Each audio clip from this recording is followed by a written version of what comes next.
કાયદો અને વ્યવસ્થા જળવાઈ રહે અને લોકો તહેવારોની ઉજવણી ધામધૂમપૂર્વક ઉત્સાહથી કરી શકે તે હેતુથી ધાંગધ્રા સિટી પોલીસ સ્ટેશન ખાતે એક શાંતિ સમિતિની મીટિંગનું આયોજન કરવામાં આવ્યું હતું, જેમાં હિન્દુ સમાજના આગેવાનો તેમજ મુસ્લિમ સમાજના આગેવાનો તેમજ રથયાત્રા આયોજક સમિતિના સભ્યો સહિત રાજકીય આગેવાનો ઉપસ્થિત રહ્યા હતા।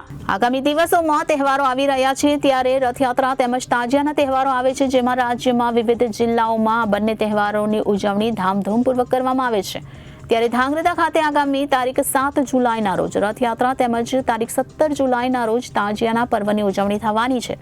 ત્યારે કાયદો અને વ્યવસ્થા જળવાઈ રહે અને લોકો તહેવારોની ઉજવણી ધૂમધામપૂર્વક ઉત્સાહથી કરી શકે તે હેતુથી ધાંગધ્રા સિટી પોલીસ સ્ટેશન ખાતે એક શાંતિ સમિતિની મીટિંગનું આયોજન કરવામાં આવ્યું હતું, જેમાં હિન્દુ સમાજના આગેવાનો તેમજ મુસ્લિમ સમાજના આગેવાનો તેમજ રથયાત્રા આયોજક સમિતિના સભ્યો સહિત રાજકીય આગેવાનો ઉપસ્થિત રહ્યા હતા। શાંતિ સમિતિની મીટિંગમાં ધાંગધ્રા સિટી પીઆઈ એમયુ મસી દ્વારા લોકોના સૂચનો સાંભળ્યા હતા અને લોકોને પોલીસ અધિકારી દ્વારા લોકોને અપીલ કરવામાં આવી હતી કે તહેવારો આનંદ સાથે ભાઈચારાની ભાવના સાથે ઉજવે।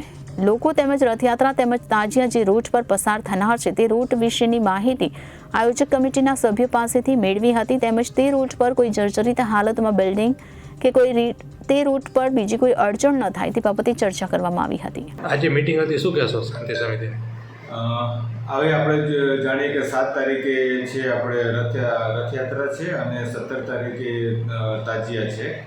તો બંને જે તહેવારો છે એને લઈ અને આજે શાંતિ સમિતિની મીટિંગ કરવામાં આવી હતી, જેમાં હિન્દુ સમાજના જુદી સંસ્થાઓના આગેવાનો, રથયાત્રાના આયોજકો, મુસ્લિમ આગેવાનો એક સિવાય રાજકીય આગેવાનો પણ હાજર રહ્યા હતા અને તમામ બંને તહેવારો ભાઈચારાથી આપણે ઉજવી શકીએ, કરવી શકીએ એ માટેની એક શાંતિ સમિતિની મીટિંગ કરવામાં આવી હતી અને આ મીટિંગની અંદર બંનેના જે રૂટ છે એ રૂટ બાબતેની સમજ લેવામાં આવી, કેટલા સમય અને કેટલો લાગશે એ બાબતેની સમજ લેવામાં આવી અને રસ્તામાં કોઈ અડચણ કે તે હોય તે દૂર થાય એ બાબતેની ચર્ચા કરવામાં આવી। ખાસ કરીને આમ જનતાને આ વખતે શું સંદેશો આપશો?